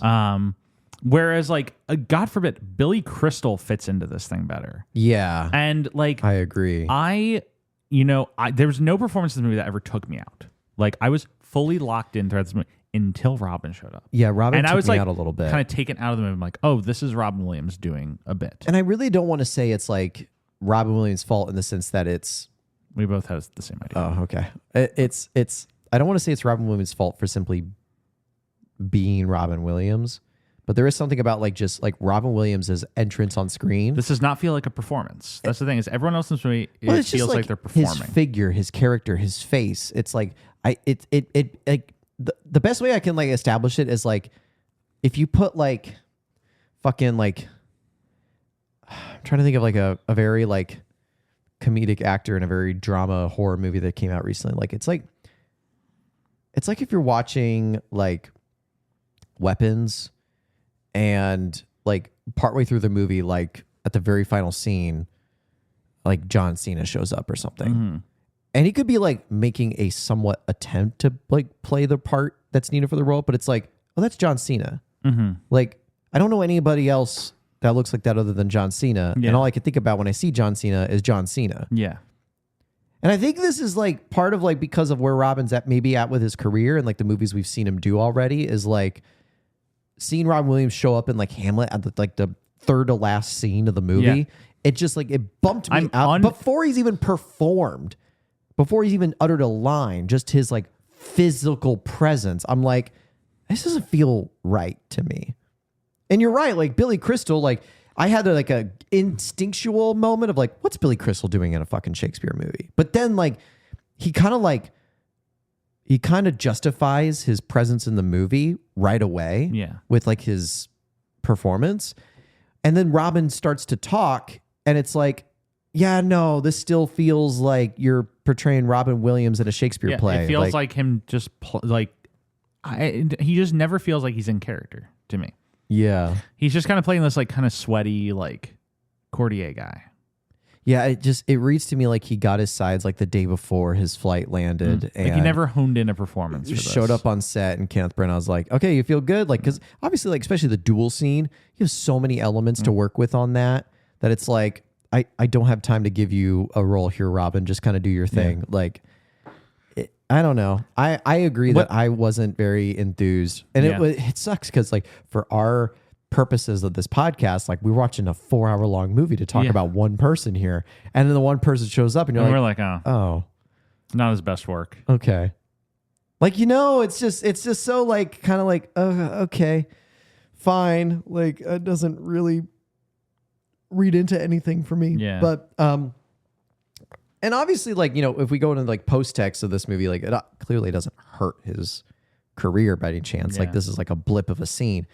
But like part of my brain wonders is like, is this like his own fault because of like, you know, as we've discussed in episodes in the past, like Robin is sort of changing his self-image to be kind of more of like the goofy, family-friendly blockbuster guy. But I don't think it's that either because he doesn't even utter a line and I don't feel like he belongs in the movie. Like, you know what I mean? Like, it's just something about like the way I first see his fucking face, that fucking face. Like, I'm just like, I don't think you belong here. Like, I think there's a world where Robin could have like I do been too. good in this movie. I do too, and for the record. I just think like, I don't know. He just never figures out this character. He never justifies. He plays this character like he is the comic relief character, which is like Billy Crystal is playing a comic relief character. Yeah. But he is, I don't know, I'm hyping up Billy Crystal here of all.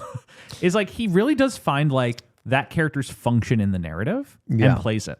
Yeah. What I also like about this is like Billy Crystal and Robin are essentially like the two comic relief characters. But they're also, why aren't they both gravediggers in that one scene? That would have been perfect. Yeah.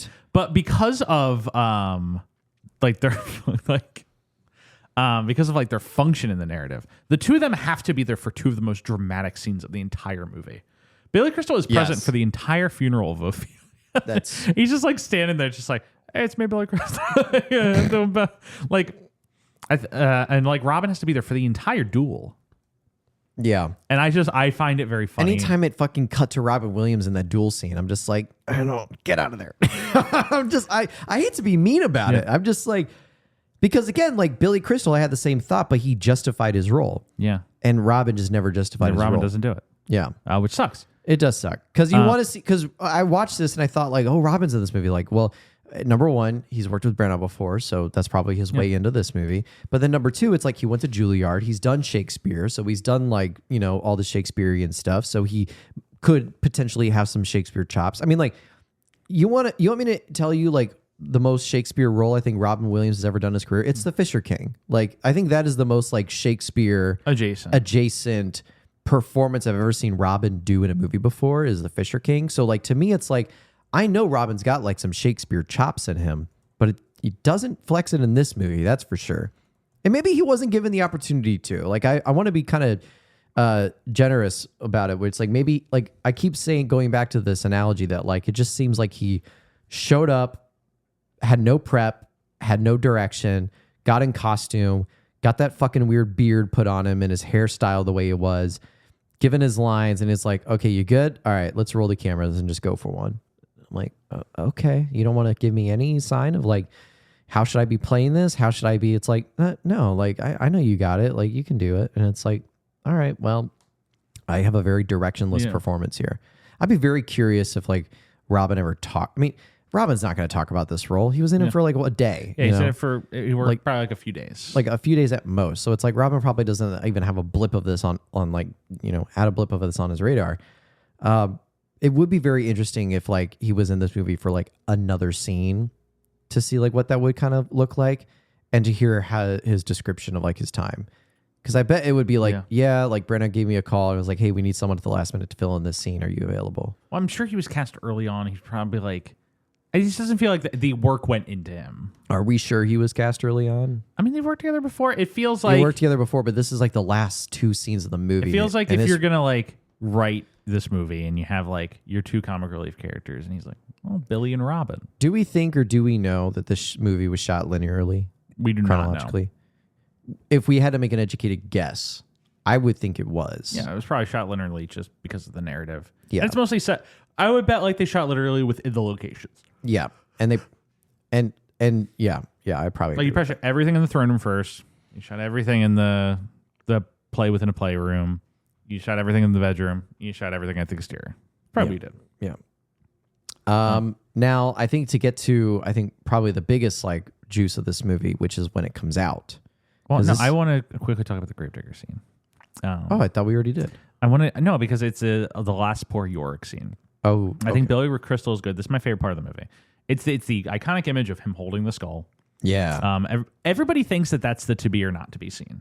Right. So he's looking at the skull saying to be or not to be. Right. No, it's him. He shows up and he finds these two gravediggers digging a new grave. And they are unearthing several skulls in the skeletons in the process that were just kind of like buried here haphazardly. Mm-hmm. And Billy Crystal is a master gravedigger. And he picks this one up, and Hamlet's just like, oh, who was this? Like, poor fellow. And he's like, oh, this was Yorick, the court jester. And Hamlet, like, essentially has this, soliloquy about, like, Yorick, he was like, I had many great memories of him, and now he is reduced just to a skull. Mm-hmm. It takes 8 years to decompose, and this is what we all return to, no matter what the memories or everything. Lost in time like tears in the rain. You just pulled that fucking. I did. And I just think that the scene is, it's just like, it's obviously beautifully written. It's beautifully performed. There's an incredible Patrick Doyle score playing over it. Mm-hmm. Billy Crystal is present for the entire time. I just find it quite good. And then obviously Ophelia's funeral happens after, which is very Laura Palmer, which continues the Laura Palmer connection I'm making with Twin Peaks, is like Laertes jumps on the grave in the same way that Laura Palmer's dad does in Twin Peaks. It's just fun to see like all these kind of narrative branches that sprout out of Hamlet into other pop culture artifacts. Laertes and Hamlet have a little fight at the grave, which leads to their duel eventually, which results in everybody in the movie dying except for Horatio. And Horatio's left alone in this room with 70 dead bodies when Fortinbras' army pops in. And Fortinbras is like, what the fuck happened? And Horatio's like, they all killed each other. I should be dead too, but I won't. And Fortinbras is like, okay. And he sits on the throne and is like, give Hamlet a military funeral. Like, it's a military funeral, the movie ends. Yeah. And they tear down the statue. They tear down the statue of the king. And Hamlet's name is, destroyed forever. Movie comes out. This is the part that I wanted to get to, is that this is Branagh's blank check movie, which blank check, $18 million. That seems really low. for this movie. I mean, for the time, it makes sense. Really? I would say. Because it just seems like again, you're talking about 70 millimeter, all the cast that's in it, which maybe a lot of them like forego their salaries or whatever to help the production. I don't know. But the movie comes out and it makes $4.7 million. It tanks. It bombs. Yeah, big bomb. Big bomb. I mean, I think I heard somewhere where it's like part of the reason why it bombed is because its distribution release wasn't great. That they like released through a limited amount of screenings and theaters, and they pulled it pretty quickly. Yeah. So it didn't have really the opportunity to reach a wider audience as it should have. But then it's also like the fact of like it's a 4-hour long it's a 4-hour movie. Like there's like a cap on this, you know. This would have worked like I hate to say this, like bile is gonna come up from my mouth and melt my esophagus, but like this would have worked better as like a two-parter TV movie, I think. I know. Or maybe you make like you do the Wicked format, or it's like you just do Hamlet Part 1 and Hamlet Part 2. You say do the Wicked format? All right, we're moving past that. No, this movie being 4 hours, I think, is right for what it is. I think it's like you got to just sit. It's like a play. You got to just sit with it. You know, Hamlet's a 4-hour show. You know, back in like the 1600s, it's like, what else were we gonna do with 4 hours? Survive from the plague? It's like die. Yeah. That's what you do with 4 hours. Yeah, shovel horse manure. Yeah. It's like, like I'll pay a ticket to sit in a wooden bench for 4 hours. It really is crazy that like, you know, ancient, or not even ancient, but like 500 years ago, essentially life was like work and boredom. Those were like the functions. That's what you did with your life. Well, yeah. You know, I've been recently like getting into like not recently, I've been really getting into like Red Dead 2. And it's sort of the idea of like, you know, the Wild West, right? It's like before there were TVs, before there were cell phones, before there was like constant entertainment, before the constant stimulation and everywhere. And it's funny that I'm talking about this aspect of like playing a video game with all the stimulation, right? But that's a game where it's like you could spend just like hours riding your horse to a town. Yeah. Or you could spend hours fishing. Yeah. Or you could go hunt. But like, or you could be a bank robber. But if you wanted to be like a lawful person, like there are a lot of things that the game offers you to do. But it's when you kind of realize it's like, oh yeah, like I can't just like pull up TikTok. Yeah, you kind of just like if you're at home, like you're reading a book maybe. But if you could afford one, if you could afford a book, yeah. But yeah, like just I think about like the log cabin in Montana experience without plumbing and electricity. Like your source of heat was like a wood burning lamp that you'd have to go out and constantly chop fresh firewood every day. Yeah. So your family didn't die in the cold, and then you had to like make sure you could hunt for game to keep your family. Have you seen fed. that movie The Day After Tomorrow? Yeah, remember that movie? Climate change. Remember that part where they're like running from the ice? Yeah. Yeah. You just saying like you're fire. They're like, ah! They're like throwing wood on the fire. They're like, we have to stop the ice. Well, I mean, in a lot of cases back then, like, yeah, you kind of were like fighting for your life from the ice. You were, but it wasn't like the ice was like encroaching no, you like a it was just magic spell. It was just hypothermia and frostbite. Yeah, like, you would just like you would slowly die. And yeah, they find you sometime later. Yeah, you'd have 8 kids, and 4 of them would die of scarlet fever, and yeah, that was life. This movie comes out and flops, but gets rave reviews. Extremely well conceived. Roger Ebert gives it 4 out of 4 stars. Says better than the Laurence Olivier version. That was a narcissistic thing. This is great. Yeah. Laurence Olivier dead in a ditch. New York Times praises it and has a 95% on current Rotten Tomatoes. Everybody likes this movie. It is the 3rd on the list of. In the Rotten Tomatoes, like the scores of the great Shakespeare movies, it is behind only Branagh's Henry V and Akira Kurosawa's Ran, which is based on King Lear in terms of Shakespeare adaptations. In terms of praise, gets 4 Academy Award nominations: Best Writing, Adapted Screenplay, Art Direction, Costume Design, and Dramatic Score. This is back when score was split into dramatic and comedy, which is very funny. But yeah, I thought 4 well-deserved nominations. The score is, as I've said many times, incredible. Costumes and art direction look fabulous. And it's a pretty good adaptation of. I don't know if he deserves the Academy Award nomination for Best Writing, seeing as it is just Hamlet. Right? Well, it's adapted, right? It's adapted. But it's also, he wrote it word for word. It's like word for word Hamlet. Yeah. So There's like obviously a few like minute changes in wording just to like modernize it to the 19th century. Which we didn't even talk about, like our thoughts and opinions on like the set dressing piece of this whole thing. Like that they moved it forward in time. Yeah. Oh, it's I great. liked it. It's great. It I looks liked incredible. it. Yeah. It's so much better than if this was in like a dark, dank castle. Yeah. Well, to me, it's like, I said this when we watched, what was that one movie we talked about? The Secret Agent. It's like last week when we talked about The Secret Agent, and I said like, The Secret Agent, not a very good movie, but you know what it does right? It does the 19th century London-esque like look to it. And this is also like 19th century. It's not London, it's Denmark. But like, you just love when like that late 19th century period is such like a great timepiece capsule for like looks in movies. You still have like the oil burning lamps. You still have carriages, but you also have guns, and you also have like more modernized, like some technology and things like that. Like you get the best of both worlds with late 19th century. So like, I think it was a good move to like, you know, pump it up to like 19th century stuff. Because I agree. Like if this was like 1500s Denmark, we would have been in like a cold, dank castle. I mean, I'm currently looking at the architecture of 1500s Denmark, and it's still like quite nice. Oh, I'm sure. Yeah. But like, because I was envisioning like Macbeth-ass looking castle. And it's like, it's Denmark, so in 1500s, and I know that we cross over a few seasons, but it's also just like cold. And right, is Denmark cold? No, it's cold. Yeah. Because you're like getting up there. You're getting up there pretty near Norway and Sweden. They're cold places. I should know. I've been there. It's like, you think of like, what is the warmest it gets in Sweden? Average summer temperature, Sweden. Because they obviously have like really tough winters like Chicago does. Their highs are around 73 Fahrenheit. Wow. Not very high. Average winter temperature, Sweden. I bet it's like -20. Because they're up there. They're getting close to the If you're going to northern Sweden, you're getting like in the negatives. If you're in southern Sweden, you're like normal temperature. Like 10s and 20s for winter. 20s, 30s. Yeah.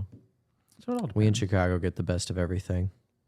We get a week of 100 degrees, and then we get a week of like -20. Yeah. That's our entire Chicago just being cursed. Cursed ass city. I have nothing more to say. I have one final thing to say. A video game is released based on this movie in 1996. No, shut the front door. Called Hamlet, a murder mystery. What? It's not a mystery. We know who did it. In fact, the opening of Hamlet, a murder mystery game. I want to find the cover art for this thing. I'm reading about it now. Yeah, this is it right here. William Shakespeare's Hamlet, a murder mystery. The same poster as the movie. It is a CD-ROM game.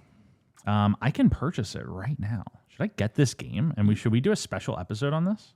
You can get it. You can play it. I will not be doing a special episode on this. But it is the game. In gameplay, you players wander throughout the castle trying to locate the killer. People just make games about everything. The game is divided into two parts. One of them being to be, and the other one being not to be. To be is you play as Hamlet in the narrative. I'm gonna throw up in my mouth. And then not to be is where you read the text. I'm actively getting sick. The game combines material from the film with original footage, animation, as well as games and puzzles. Enough. No more of this. I'm gonna find this game. I'm gonna hunt it down. I bet it's a collectible now.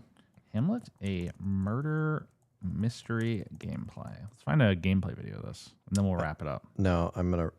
Thank you all so much for listening. I don't have any final thoughts, but Hamlet, good movie, good performances. Way too long. Could have been a 2-hour movie. In and out. Just kidding. No, it's good as hell. But like, watch it is a long movie, but you should watch it. If you don't at least watch Hamlet, read Hamlet. Or like look up the Wikipedia plot synopsis to Hamlet. Look up the Wikipedia for Hamlet. Do at least that, bare bones. Brought to you by Travolting. And yeah, we hope you had a good time listening to this episode, mainly about William Shakespeare and Kenneth Branagh. Not so much about Robin Williams, mainly because he's only in 2 scenes of this movie. But we mentioned Billy Crystal, and guess what? Next week we are in for the reunion. I wouldn't say reunion, but like the collaboration of all collaborations. Listen, Billy Crystal and Robin Williams, they have made and starred in a full movie together, co-leads. And next week, we're going to be talking about that movie called Father's Day. Boy, oh boy, is that going to be a fun episode. Thank you so much for listening. If you like this episode, please remember to rate, review, comment, and subscribe on whatever platform you're listening on. We're on Spotify, Apple, YouTube, Amazon. Wherever you find your podcast, we're there. Special thanks to Michael Van Boden Smith for the theme music and Rebecca for the graphic design. We're playing around with ads, and so be patient with us as we start to work out our ad system processing. But we thank you all for sticking with us. Thank you for listening to this week's episode on Hamlet. Join us next week for Father's Day.